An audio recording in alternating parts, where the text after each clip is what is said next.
So I think the most important thing to mention is, as Ali said at the start, this is an open and a collaborative session. That's why we made it very small. So if anyone has any questions or comments throughout, please throw up your hand. I'll be scanning the room as best as I can to include your comments. There's a lot of expert knowledge here. So I will hand it over to the panel very quickly to just, I know Kevon's done an introduction, just say again who you are, and then I guess a bit more about your current focus. And then also, do you associate most with CVC or VC at the moment? Because I know a few of you have kind of dabbled in both. Great. I'm Gopi Rangan. I'm starting a new venture fund called Sure Ventures. It primarily focuses on Insurtech, especially in the seed stage. I'm very excited about this because that's a space that, as we all know, Insurtech is becoming a lot more prominent. And I see an opportunity where startups are struggling to find good partners on the investment side to work with, especially at the early stage, seed stage to seed stage. So that's what I focus on. I have two portfolio companies. One is Mile Auto, the other one is Smart Angels. I'm looking forward to building up the fund and working with many of these. Thank you. Hi, I'm Brian Anderson. I'm with Nationwide Ventures, primarily associated, you expect, with the CVC. We are primarily a Series A, B, and C stage investor. We'll look at some earlier and some later stage investments. Primarily, we're looking at follow-on positions. We've made 8 investments to date, and 5 have been announced. And we've been very closely partnering with Plug and Play for about 2 years, and we're excited to be here. I'm Ben Narrison. I'm the newest, well, almost the newest person in EA. I've been there for 2 months and 4 days. Before that, I was an institutional seed investor for 10 years, and before that, I was an entrepreneur for 25 years, taking the company public back in the days of Web 1.0, in the sort of 93 to 2001 period. And my identity is entirely around traditional venture. When I was a seed investor, my goal in life was to find entrepreneurs that I believed would be able to raise Series A capital from Tier 1 venture firms. Funded 80 companies, more than 50% of them went on to raise Series A from those Tier 1 firms. And now I seek them out for Series A investing directly. Got plenty of views on CVCs. I think they can be enormously valuable. I've got a huge network of folks that I respect, although stage and realities of that can be somewhat tricky. So talk about that more. Alex Marquez, let's see, right now we're on Experience Venture Program, which I started about 14 months ago. Prior to that, I was at USAA for a little while, with Gopi as well. Kind of built up that program. Prior to that, I was with Intel Capital for about 12 or 13 years. So over that time frame, I've been in corporate venture, better part of my, I guess, professional career. A couple dozen investments, a couple different IPOs. Mostly, historically, spent my time in the traditional digital media space. But now, as part of the USA, when I was there, as well as Experian now, is exclusively focused on fintech. So broadly categorized as fintech, which means a lot of other stuff other than things you normally talk about in the fintech space. So enterprise software, anything enterprise software related, security, big data, analytics, AI, all that stuff that kind of falls in that bucket. Great, thank you everyone. So I guess let's start with a kind of a CVC question then. Is your CVC more ROI or strategic focused? And if strategic, how do you bring on the business units in an engaging way? And perhaps also then, what are the success metrics? Maybe Alex, we start. The answer to the question is yes, because we are both financially strategic. Because anyone can lose money, so let's put that out there, right? So anyone does not have financial-minded sort of philosophy or approach to making investments, you might as well just go ahead and spend your corporate's money, because that's really easy to do. So the way we've structured it within Experience Ventures, we have a mandate, obviously, to be sort of some of the eyes and ears for the organization, and look for startup opportunities where we can participate, not only as an investor, but also as a partner. So very much partner-centric in the sense that we want to look for a business unit relationship to justify the investment. But from a sort of the economic perspective, we also have a threshold on the return we're looking for. So if it doesn't meet my returns profile, I just won't pursue the deal. So still have a mentality of a traditional VC, which I think is the right one to have. I think if you're creating a CVC organization that doesn't have the mentality, then once again, you might as well just expensive from day one and call it what it is. Because there's a lot of stuff that falls out as a byproduct of that. Everything from, you made the comment about doing follow-ons. That's not a comment for you. The follow-ons are given once you start dating, right? So whole philosophy of VCs, you're in it and you're in it. You're not in it today, now that tomorrow. Let's see, 5-10 year relationships, and so that's how we look at it, and we're building that up through the Experience Ventures program. Sure. Yeah, I'd say from a strategic and financial perspective, we again sort of think about the world in the same way, which is that if it doesn't meet that financial return, how could it make any strategic sense? right? What are you going to learn from a company that's not going to, sort of build strategic value, right? It needs to be financially successful in some capacity. So we think about both of those things, sort of like a Fed dual mandate perspective, right? Which is full employment and price stability. I'm sort of using my econ wong here, but we definitely think about both of those things, certainly. And as far as measuring value, we bring business partners along right in the process, right? So we may do some initial screening, research, reaching out to our entrepreneurial networks that know lots of people, but even from the initial phone call, we have people from the business who have an opinion and a worldview of why sort of things are going either left or right in the conversation with the entrepreneur. And that's one of the things in terms of value of the conversation. The question is like the comment we saw on the slide, don't work with the devil. It's helpful to know what the devil does. And then you attempt not to do those things. That way you're not a devil. Do you want to comment on, like, I would like to open up to see if people are aware of what the devil does. If you're a CVC devil, how would you act? What are the bad things that happen? Anybody? Take too long for anything. Takes very long, and then eventually say no, which is tedious to deal with for That startups. never happens in corporate. Another example I would give, Alex touched on this. If you make an investment at Series A, 12 to 18 months pass by and Series B shows up, you're expected to follow on. If you had strong conviction at Series A, well, how could you change your mind in 12 months? And if you don't show up at the table, and meanwhile 4 other strategics are leading the deal, shame on you. Right? That's a terrible thing to do. That's a horrible move to make for an early stage startup that's relying on you as an early stage investor. So many examples like this. What you want to do is reflect on these decisions that are poor decisions on the part of your colleagues outside. Let's assume everybody else is here and they're all angels and the devils are all outside this room. So you want to reflect on who those devils are and how they act, and then try to model a behavior that's the exact opposite of that. So that's helpful. Can I take that one step further? So for the 10 years I did seed, I got to know over 300 VCs. And I really want to understand how they did business. Because part of my job was to help my entrepreneurs, once they were ready, get to those VCs to help them raise Series A. And I often heard, yeah, we don't want corporates in the A. And I was like, why? And they had a series of reasons. So there are reasons I think are at a minimum perceived and sometimes true for the devil model. I'd actually argue taking too long is just a modestly fallen angel. It's a reality, you're never going to fix it. Your enterprise will never, it takes me longer to do a deal than I want. There's no way some massive organization that has to get approval from all these people is going to move fast. Yet, as an example, I really like the folks I do business with at American Express Ventures. It takes forever, costs them too much, but they're good partners. The things that people are scared about, one, you're going to try to put some covenants in there that are going to keep my company from becoming big and great because you're going to have first right, last look, first notice, or anything else remotely like that. Never going to happen if it's a viable venture-backable business. Unless the company has massive flaws, you're not going to get that. So if you are getting it, I would start to worry a lot.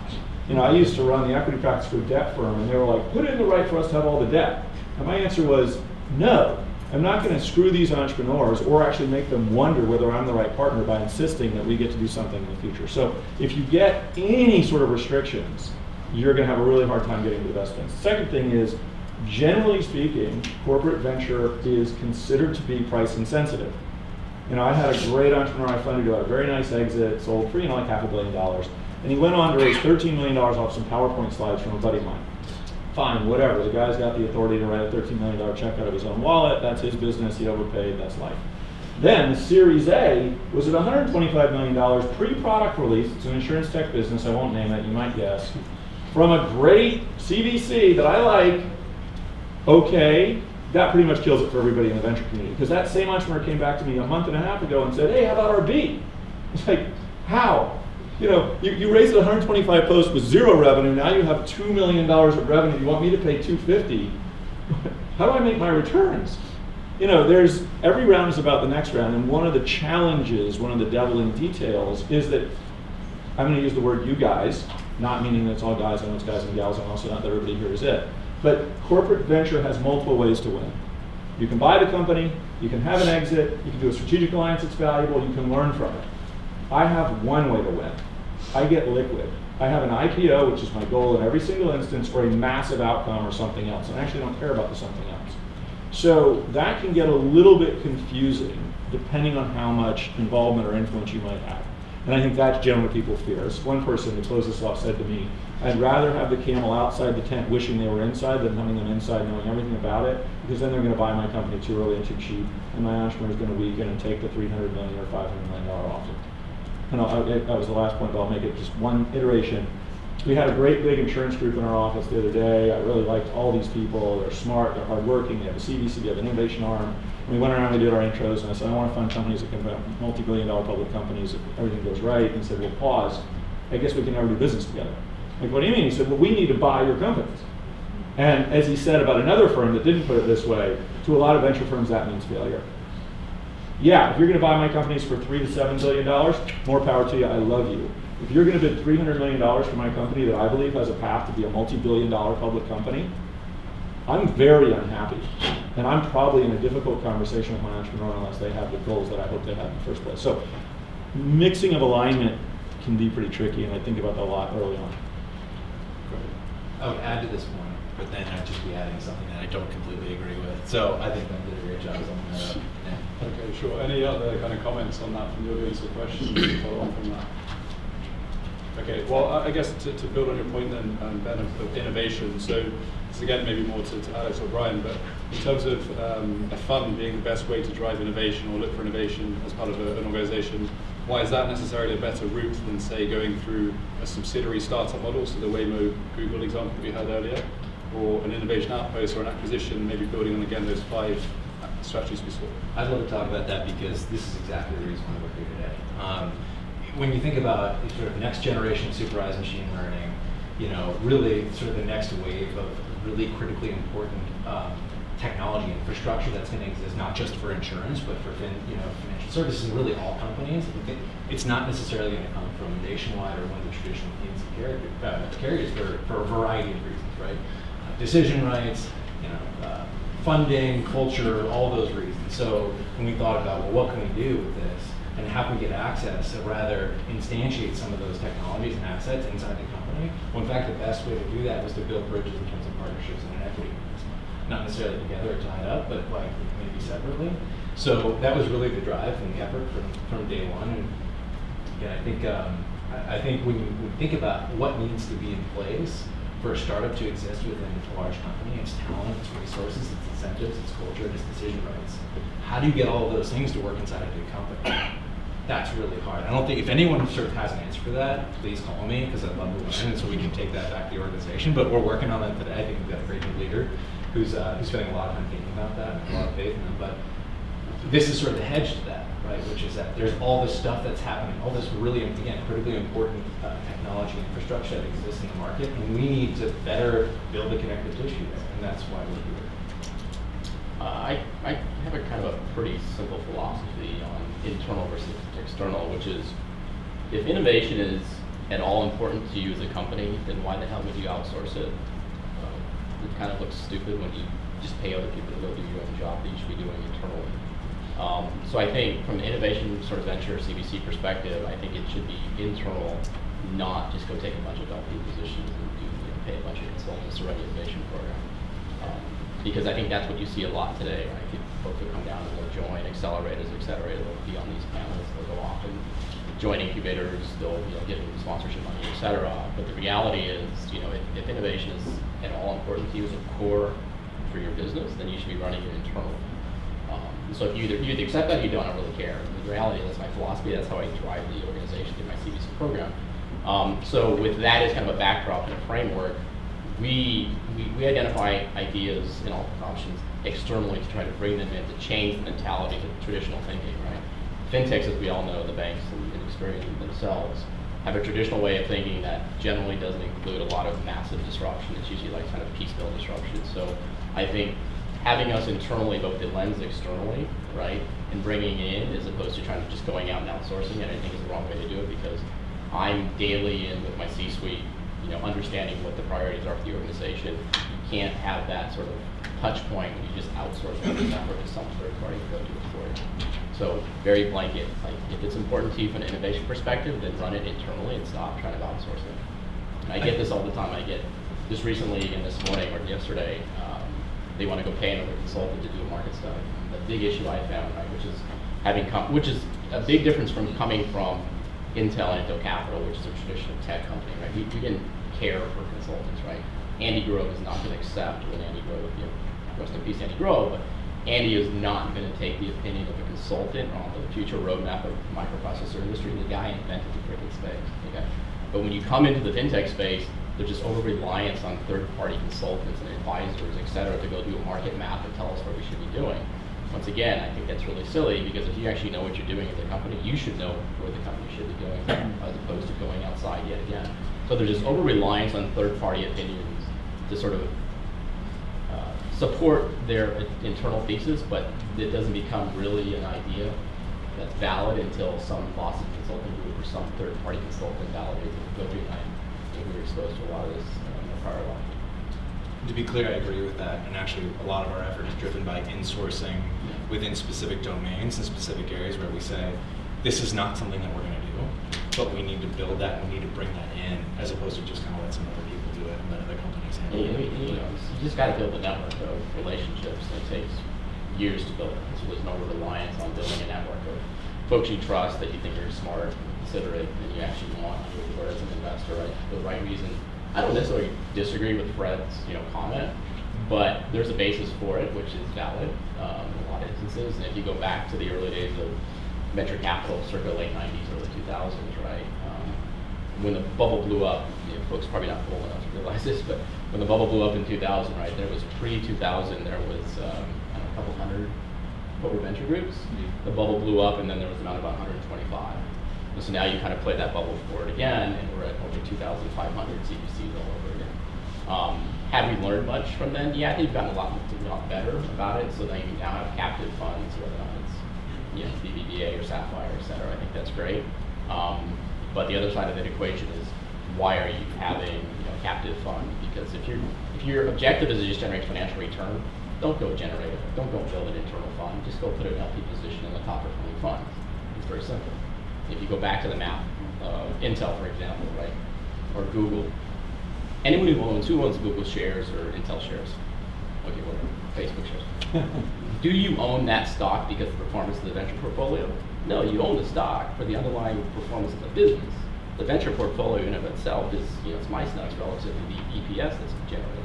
So no one's owning, Intel stock because of the venture portfolio performance. So if you want to generate financial return for the investments, go put money in your fund or some other top tier fund.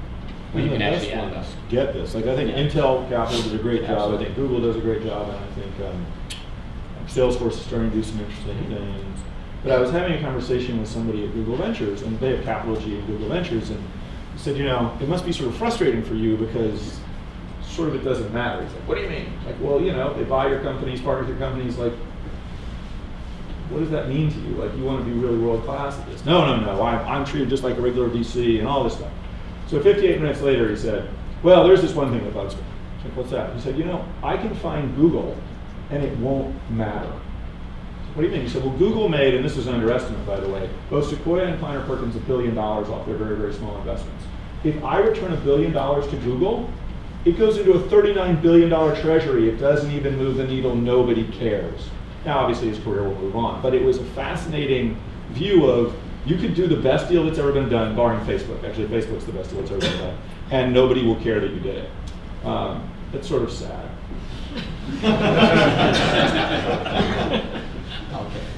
Yeah, you'll care, you'll tell your friends, and it will actually be great for you. By the way, I've only ever seen one person cross over from corporate venture into traditional venture. It was I won't name him because it's not fair to him. It was a really good guy who worked for an insurance group, and he now is at a venture fund that I respect a great deal. It was an interesting transition to see. There's a lot of this.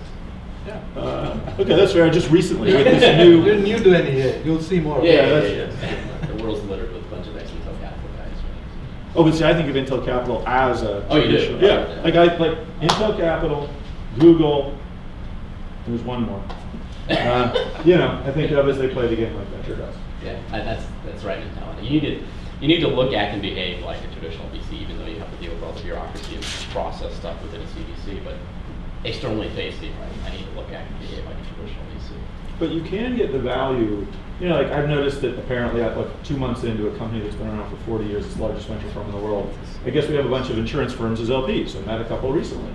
I heard a great quote from, so Procter & Gamble, and it's an insurance business, used to run their own venture arm for some staggering amount of time, like 40 years. Then they cut it all off and instead put their money into a local small fund that was targeting the same things they were. And the CEO said he got more value out of that investment as an LP than he'd gotten in the prior 40 years of being in venture himself as an organization. So there's different, like innovation doesn't require that you necessarily make an investment. I'm not opposed to that. I don't think I'm trying to convince anybody not to do that. But it's sort of, what's the relationship like this?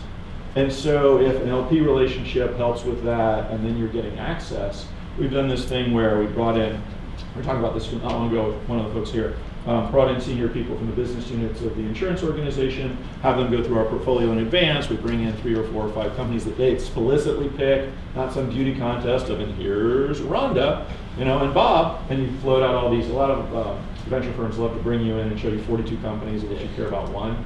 I don't think that makes a lot of sense. Well, venture tourism. And then venture tourism on the flip side of it is that you made a great point, which is yet another devil worry. Nothing matters when times are good. Everybody behaves well when times are good. I've lived through bad times. In bad times, people run for the hills. And the importance of having a strong syndicate that can support, I'm less worried about you leading the Series A and then sticking around for Series B, because I'm sort of hopeful you don't, if it's a venture scale business, because I don't relate to Series A, and hopefully you participate in B, but then you participate thereafter. But when things change, and there's an enormous reinsurer out there that has a rater on its board right now, and I can tell you everybody I know that works there isn't exactly jumping up and down with joy for the prospects for their job, because they have on the strategic, investing, and innovation side, because they were put in place to have a long-term view and to bring in innovation that will take many years, if not a decade, to mature, and now it's this quarter, period, end of story, right? So do I really believe they're going to be meaningful supporters of their entrepreneurial portfolio? Probably not, unless they don't want to have a job anymore when those quarterly results show that they just burned through another $100 million of investment that they won't see back for 10 years. So, any comments on that? But let's build on that point of, you mentioned Procter & Gamble who had their own fund and then kind of decided to close that down and make a separate investment. So I guess there's 2 things that come out of that. One is, what are thoughts on co-investing with institutionals or investing in funds just in general? I'll start it, and I'm sure everybody else will have commentary. You mentioned Sapphire Ventures. I like them quite a bit. It's a captive fund of SAP. What I've noticed is that lots of LPs and other are really investing in and interested in co-investment. And it seems to make a whole lot of sense at the right point in time. There's actually been this trend over the last couple of years. I was only involved in the raising of a fund for the first time about 2 years ago. And the number of LPs that very explicitly said, yeah, we want to be an LP, but we really want is direct access, was somewhat surprising to me. But those are at much later stages, and I do find that's the highest rational connection. You mean where strategics coming in as LPs and wanting direct access to the portfolio? Right, Yeah. where they were like, so if, do you really want to be involved in Series A? You know how much heartache there is in that? I mean, come on, these are often first-time entrepreneurs who don't have a clue what they're doing. They're going to make lots and lots and lots of mistakes, and you're going to have to try and help. Like, dude, that is just tough. I've seen VCs that can't stomach it, and they've done it their whole lives, and they're just like, God, do I really have to teach these people the most basic things of business? But you come in Series C or D, both NEA and my prior firm were investors in MuleSoft, incredibly valuable company that just went public. And there are a lot of people that showed up later on and said, hey, we could be supportive there, we could provide capital, we could provide expertise. That to me makes the most sense of all. Co-investment at a later stage where you see financial return, whether it's the old sort of private equity model of 3x in 3 years, or much more material, and you see value to your organization, and you see a maturity in the business so that you can work with them in a way that's appropriate. Disney used to do an accelerator, and they gave up on it because it was an early stage accelerator, and they reformed it as a late stage accelerator. They only work with late stage companies, and they put the senior execs through this program, and then what they promise is access to the CEO and major players at the end of the program. So Series C and D companies are going through this program so they can get to the main person and see a great relationship with it. Like Disney is an LP in Signia Ventures that does most of the media-focused startups. Taking an LP position is a great way to avoid all the noise in the early stages, Series A stage. Series A used to be the first round of outside funding. Now it's the 4th round of outside funding. There's angel investments and incubators, accelerators, that's the first round. Then the second round is the pre-seed round, which is now a thing by itself. It's an asset class on its own. Then there's a seed round, which is where the startups typically raise $3 to $4 million. and that's when they're building a stronger team. The Series A round is more for growth. So if you aren't in touch with this, it's very difficult to stay on top of the kind of deal flow that you would get. And you really don't want to deal with hundreds of companies pitching to you, knocking at your door. You wouldn't be able to tell which ones are the good ones, which ones are the ones you want to pass. And you leave it up to some of the early stage funds. And we did that at USA. We invested in 2 small funds, $10 million funds, which allowed us to show to the rest of the company this is what to expect. Then we made some direct investments, and Alex and I joined the portfolio, had about 3 or 4 companies. And when we left, there were 18 companies. Some phenomenal investments, many acquisitions, exceptional IRR from those transactions, cash-on-cash returns, and Alex can talk more about it. That allowed us to learn how to do ventures well. And that's a good way to get into the Silicon Valley and be actively participating in this. You get more out of the Procter & Gamble experience when you're directly focused and you have a tight-knit relationship with the deal flow, rather than trying to build your own CVC from scratch and making direct investments. There are tons of sucker bets you'll get pulled into. You wouldn't even know 5 years later is when you realize, and that's too late. So, and bad news on Yelp travels very fast, and it's hard to recover from that. Good news travels slow. So if you build a poor reputation, you're kind of ruining it for the rest of your decade. So that's a risky thing to do. The devil part is true not just for CVCs. There are enough devils in the institutional side also, which Fred Wilson doesn't talk about, but they exist and you want to avoid them also. So that's something to keep in mind. Sure. Any questions or comments on that? I'm not going to single anyone out. Okay. I've got a great list of questions here, so I'm happy to just carry on otherwise. So I guess let's pick up on something you mentioned there. So in terms of setting up your own CVC, there's obviously a lot of people in this room who are thinking about doing that, and that's obviously part of why we're here discussing this. And people are still going to want to do that even if there are other ways to kind of access that market more readily. But let's say people do want to do that. What are the best kind of steps to get into that? Firstly from the CVC side, and then also then maybe from your point of view as a VC looking at how you'd like to see a CVC set up. I grew up in the CVC world. I spent 10 years in corporate ventures. I worked for a company called Altera, which is now part of Intel, and the portfolios with Intel Capital. We started the program very small, very slow. We did 1 or 2 investments a year. And the objective was not to make an investment. It was more like, let's build strategic partnerships. And the business unit heads had very little insight, although the company was based here in the Silicon Valley. Once a company has a few thousand employees, they become slow in terms of innovation. So bringing ideas from the outside, external world, and showing those trends to general managers and heads of business units was very, very valuable. So that helped us set up a whole new IoT business division, which would not have happened otherwise. That helped us make strategic partnerships with smaller companies that allowed one of the smaller business units to double and triple in revenue over a short period of time. And there was another strategic partnership that established leadership in a sector that was very difficult to achieve otherwise, access to technology and access to innovation outside. So that was kind of the motive. And the investment was more like a supportive tool that helped build the strategic partnership. And that's how I became a VC, kind of accidental. And after a few years of doing that, we realized that we're playing a very strong role. And if you look at Andreessen Horowitz, they have, 60 partners. If you look at LinkedIn and search for partners on Andreessen Horowitz, you'll find 60 of them. Are they all really partners?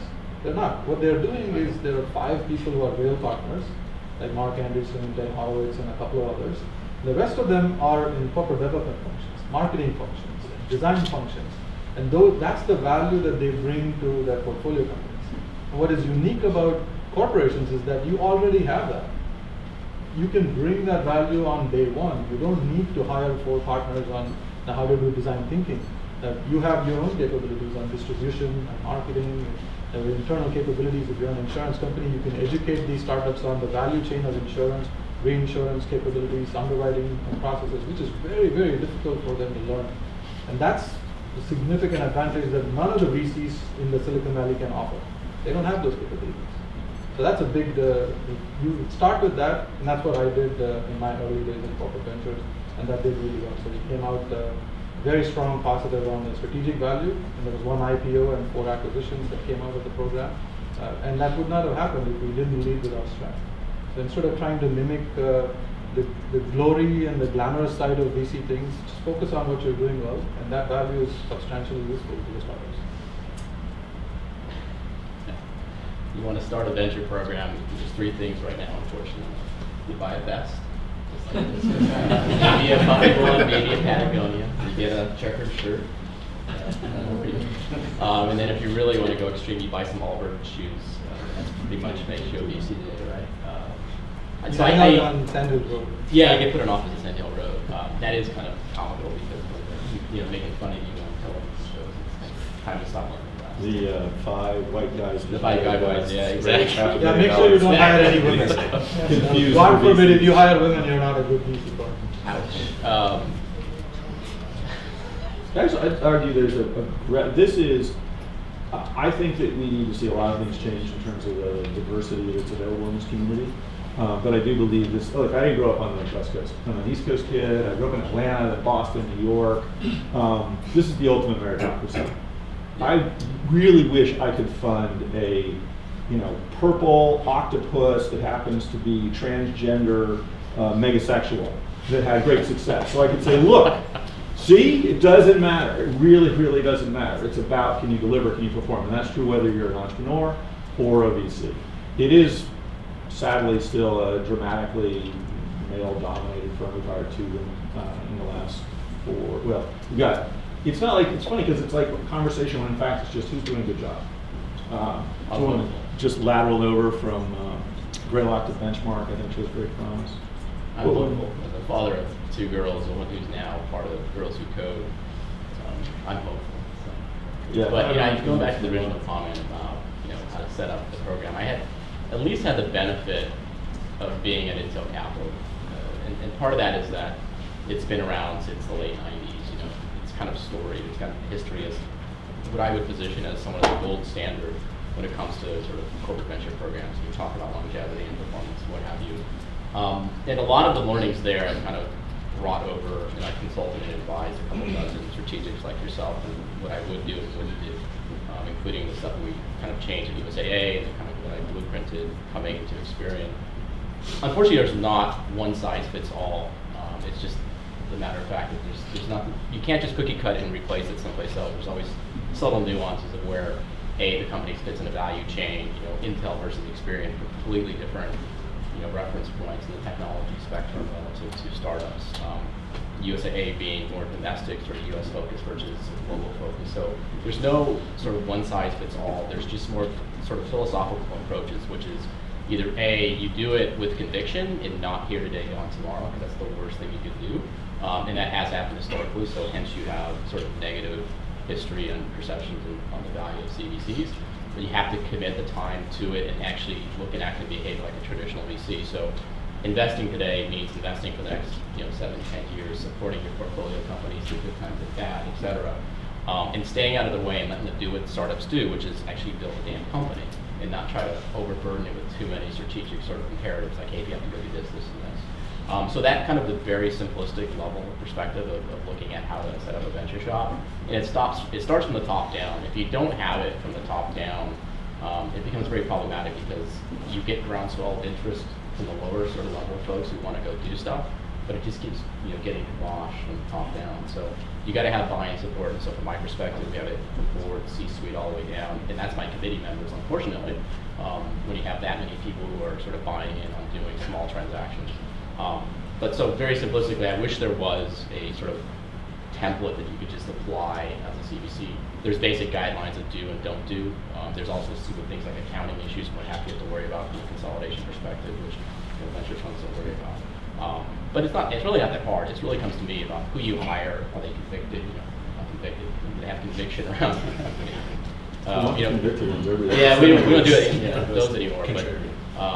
But I think you just need to have the conviction about doing it as a long-term sort of play. When I did the Experian sort of pitch, I would walk my CFO through effectively a waterfall over the next 7-10 years. If you give me $30 million today, I'm going to need this much for the next 7-10 years. And so effectively kind of built up what equates to about $150 million quasi-fund over about a 7-year map. But this is an important point, so because you've got to have somebody leading the effort that actually has the experience. Yeah. So Absolutely. it reminds me of things that, by the way, everybody has weaknesses. Venture firms have all kinds of weaknesses. I could go on for hours about that. But there's this TechCrunch-like Silicon Valley on HBO moment in time that's been happening for the last couple of years, where everybody's like, hey, if I get Google, it's all good, right? Well, you're not going to get Google. So what happens when you fund 100 companies and literally 90 of them fail, and none of the last 10 are Google? Venture, people call it an asset class. It's a silly comment. It's not really an asset class. You guys are covering many asset classes. It's a boutique business. It's a cottage industry. All the firms started in one little cluster in actual cottages. Here, NEA, 1977 startup founded by two guys, one of whom was involved in the firm until about 2 years ago, and then his heir apparent and most tuteled student took over to run the firm. This is a game of mentorship. So who is going to mentor the people that are brought in? And I'd equate this to sort of, when I was starting out doing seed investing 10, 12 years ago when nobody was doing seed, after a couple of years, all the venture firms decided, oh, we better do seed. So they started just saying, well, why don't we just give all the partners a couple $1 million and they can just throw it into deals whenever they want. And I will tell you, universally, what I saw them put money into was garbage. Because they'd come to me and say, hey, I funded this company. I was like, yeah, that's a pass. And I funded this one, and that's a pass. They didn't care. It was like, oh, seems like an interesting guy. Why don't we give it a try and see how it goes? One of the first funds, I won't name them, to get into this, I saw the guy that was running the project, and I was like, well, how's it going? He said, it's great. I've made 18 investments in the last 6 months. What? A VC at the top tier will make one investment a year, and he's doing 18. I was like, yeah, why is that good? I mean, there's this old joke about Ron Conway that if you want to know if he's in a company, he has to take out a list and look at it because it's 300 people long. And his model works for him. It doesn't work for anybody else. Unfortunately, it's the most storied example. But people missed a lot of stuff. Just quickly on this, Ron Conway's first fund, as I understand it, I actually got to look at his results, which I wasn't supposed to. 300 investments, basically over 275 of them sucked. So 2 were phenomenal. Supposedly, someone told me the story, I don't know if it's true, he had bankruptcy lawyers in his office before Google finally trended. But here's the thing, he had an investment in Facebook. That's what really made that fun. And yet, without that investment, if he'd missed Google or Facebook, he loses money. He made like 4,900x on Facebook, not 4,900%. He made almost 5,000 times his money. But how much did he get to put in? 100 grand. Less, a lot less than 100 grand. Most connected angel in the entire community manages to put in barely double-digit millions into Facebook and never gets to put another penny in. Do any of us really believe we get to go in alongside and put in money there? Yeah, not going to happen. So I'm not saying you won't find great and interesting opportunities, but remember that you're sort of going through, I've been doing this for 10 years, that means I know this much. I had an opportunity to raise my own fund. I decided I really wanted to be an NEA because I love this firm. And part of that is because it's a phenomenal group of people that I want to learn from. And I go in with questions all the time. And I plan on learning till I die. It's like bridge. It's not that hard to learn, but it's incredibly complex to figure out over time. You could spend the rest of your life and you're still not going to be world class. So where are you going to learn from? Who's going to lead the practice? Do you know those realities? There's all kinds of term sheet BS that you may or may not be accustomed to. The inside story is actually really material. One of my partners came to me, one of my partners, a guy that's a GP that's been doing this for 15 years, to ask me about a business that I had some awareness of. And I told him a lot, and he's like, oh, that's good to know. I didn't realize that. Because guess what? A company that's there are 2 firms in venture that are tied for first place from a return standpoint. I think the 3 best are Benchmark, Sequoia, and NEA, but NEA is more friendly, and therefore that has different impact. It was Sequoia Benchmark on the cap table. But you know what? That company is a problem child, because it's not really a Sequoia partner. There's all kinds of stuff that even my own partner, who's been doing this for 15 years, didn't realize until he got the inside scoop. And he only got that because I had access to that company. So when you get brought a company from Sequoia that you think is so awesome, I don't want to rain on them, they're great people, most of them, a little sharper knives than I'm accustomed to. You're so lucky, like literally, you're so lucky that Sequoia decided you were the one that should get this deal. They don't want to take it to anybody they actually know in the neighborhood. No, what that means is everybody else passed. Literally everybody else passed. And if I could pick up on that point, that's something we think about in building our practice all the time, is adverse selection bias. We think about that with every single deal, with every single entrepreneur we talk to. So, I mean, as a critical point, and I would say that's partly because Eric and myself have come from the startup world and have come from the venture world and come under the tutelage of people who have had 30, 40 years of experience. I think that just gives us a huge advantage in sort of setting up a practice. But let's be clear, I feel like we've got our foot on first and we're about to sneak off first a little bit to go steal second, but it's still early days for us. I mean, I know that. that happens a lot if you guys haven't experienced already. Why is Sequoia showing this deal, right? So to my point earlier about conviction, like, look, if you set up the practice, devise a strategy where you want to go from a hunting perspective. So whatever your thematic approach is, or whatever the top list, do your homework, figure out that space, okay? Figure out who the best companies are in that space, and just go preemptively go chase those deals. Just don't wait to be asked. If you have conviction about a particular theme, a particular company, go preempt the damn relationship, go preempt the round. Don't wait for them to hopefully open the door for you to come in, because they'll do what it typically has happened, which is they'll expect you to pay up on a round because quote unquote you're strategic, which statistically has been shown to be true based on CV Insights data, which says that strategics historically pay 20% more. Just have some conviction, find the targets and the companies you want, and chase them and hunt them. Our job as investors is mostly hunt. If you don't hunt, you don't kill, you don't live the next day. So don't wait for someone to bring you a deal. Find the company you want and go chase it. It's a great point, and just to say, That's in the last fairness, point. well, just to say Last this, point. don't misunderstand something. Sequoia shows me crappy deals too. Every VC knows that for the most part, you're getting shown ugly babies when people come proactively to you. It's not unique to CVC. It's true across all VC. I had a very interesting, super fast. I brought, when I first started as a traditional venture capitalist about 2 years ago, I brought my favorite deal to a friend that I'd given 3 deals to before he'd done. And he met with him and he's like, Ben, this is a great deal. I was like, yeah, I only show great deals. It's like, no, I mean, really, it's a great deal. It's like the best deal I've seen all year. It's like, yeah, I know. I was like, no, I mean, it's a legitimately great. Oh, I get it. Now that I'm a VC, you assume I will only bring you my garbage, because that is the expectation. I don't ever want to be that person. I'm never going to show garbage to anybody. But it's a problem for all of us in the ecosystem, that selection bias. And I think this point of find it and go get it, that's compelling. That's also where you're going to bring the right expertise to bear, because you're finding it for a reason. There's something you know that I don't that makes you excited. Perfect. Okay, well, do we have time to open up to the room, or? Yeah. It depends if you guys what kind of your lunchtime. I'll face you at the bar. Well, people can always just leave, and they're asking how they go eat. Yeah. Any, Now, you guys have questions? Of course. And feel free to ask during the lunch session as well. I mean, that's what it's there for. Okay. Any burning questions before? You want any more questions for the audience? Alex, you said something about outsourcing innovation, right? Right. Not buying companies. At the same time, I think some of the other consensus with the question that was asked about, are these ROI, are these strategic? And it sounded like initially before your answer, there was consensus or some responses that this was strategic. So I guess I'm just kind of wanting to dig into that a little bit more.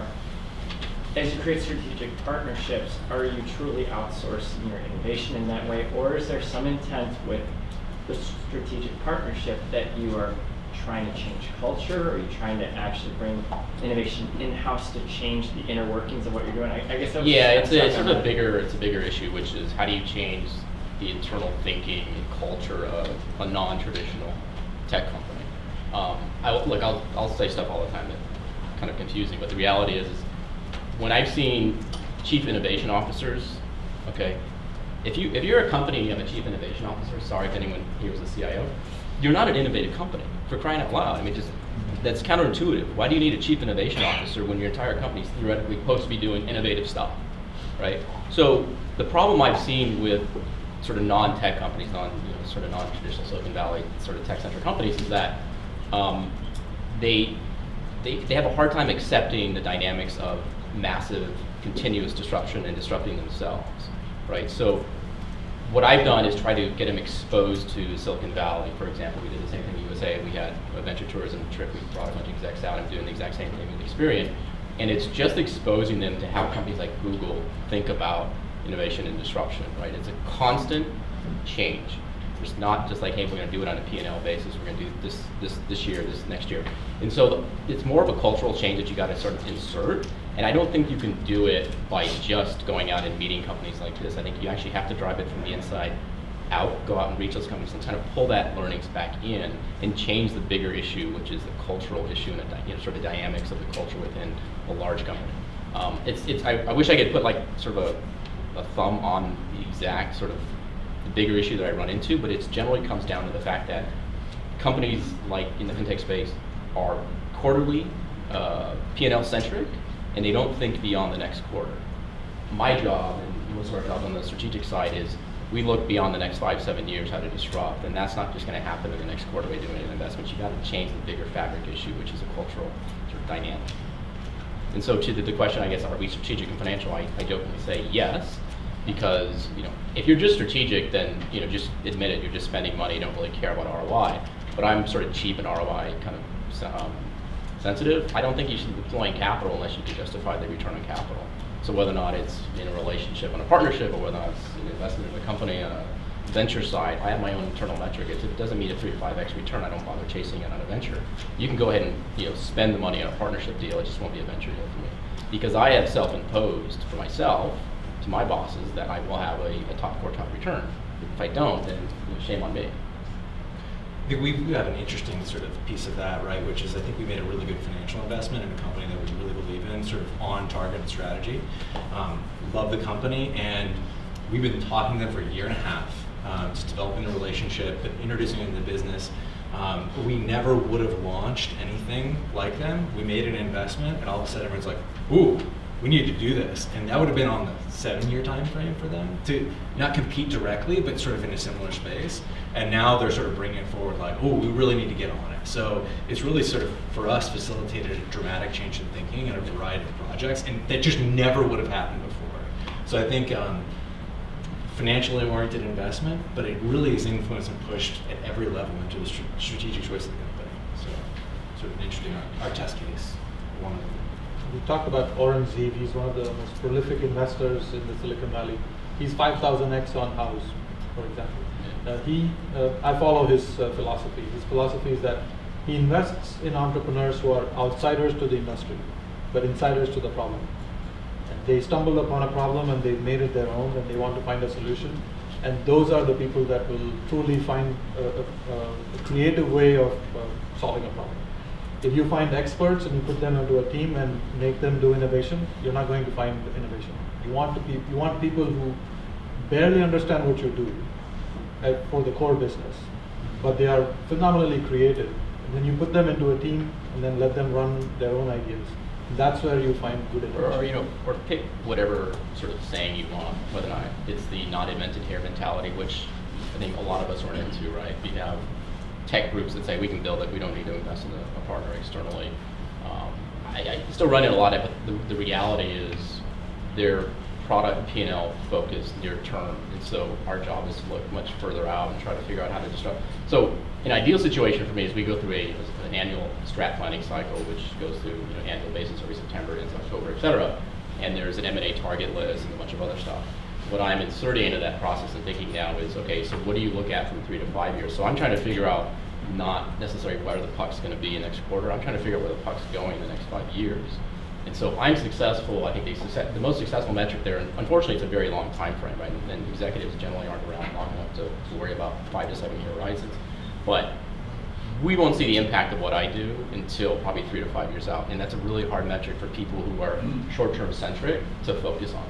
There's a question there. Yeah, okay, the question is that I should hunt down the companies, and I'm looking at the hunting grounds. Are you only looking at Silicon Valley, or also looking at great ideas in India, China, or do you say no, please stay Yeah, for us, I don't for us, it's I have a global remit, so unfortunately, I have global responsibility, which means just today I became a global gold executive on British Airways. But I have half the business for Experian is actually U.S. The rest of it's rest of the world. So if you look at the deals we've closed in the last sort of 18 months, it's been half of it outside the U.S. and half inside the U.S. And it's just, as you can imagine, dynamics are different by country. The biggest problem we have is because it's just myself and one other person I brought in, is that I don't have the local feet on the ground. So the biggest issue, as you probably agree, right? Venture is very local. So the dynamics here are completely different in Brazil and in Southeast Asia. It's impossible, it's literally impossible for me to be smart about anything in the smart period, but smart in Southeast Asia versus India, et cetera. So there's a ton of reliance on local folks on the ground there. The problem is they don't think and filter opportunities in the way that VC would. They think and filter opportunities as how can I get a partnership in place and start generating revenue for that relationship. Whereas the added filter we have to put on it from a geo perspective on the venture side is, oh, by the way, how can I also invest? And is that a credible, tier 1 credit creditor, if you want to call it that, so opportunity to invest in a real estate company. I It hope goes the all success around. of Silicon Valley gets replicated in other places, so we release some steam from Silicon Valley, becoming very, very expensive to live here, and I hope that other places pick up and become more successful. But it's very hard to replicate. It's not that people in the Silicon Valley are somehow better and they have better DNA. It's not that at all. It's just that the ecosystem has investors who have risk capital. There are customers who are willing to take risks. Bill Gates would not have been able to build Microsoft if we were not forgiving about the software that crashed all the time. GM and Ford built cars that function all the time. Once you put that car on the road, it worked for 20 years. That was not the case with most of the software companies. So that's not the forgiving mentality for hiring top employees, the first 10 employees. They really are taking a big risk on their own career to join something that may or may not live for the next year or two. It's hard to find such employees. It's hard to find vendors who work with companies like this. You put the entire ecosystem in place, that's very hard to replicate.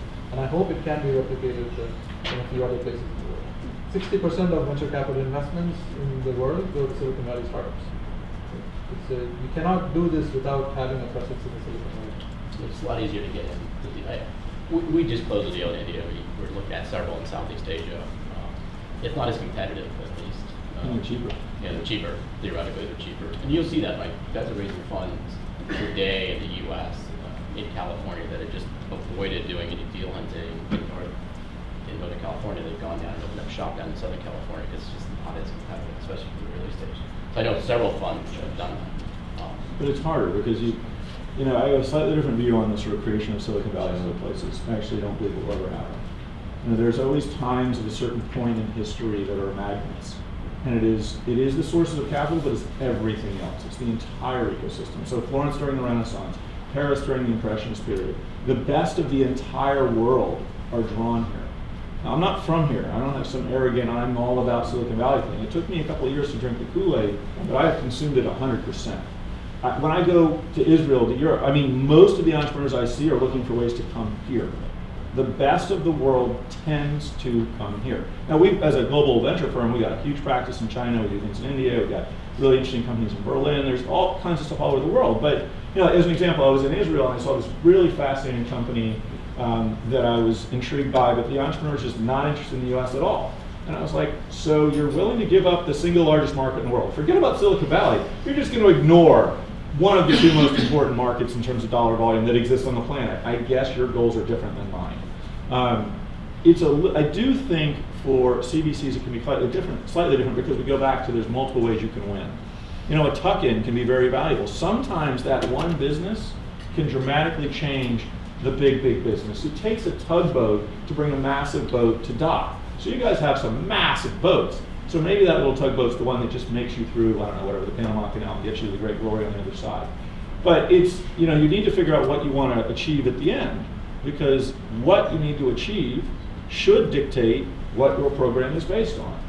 And those goals will then determine where you find it.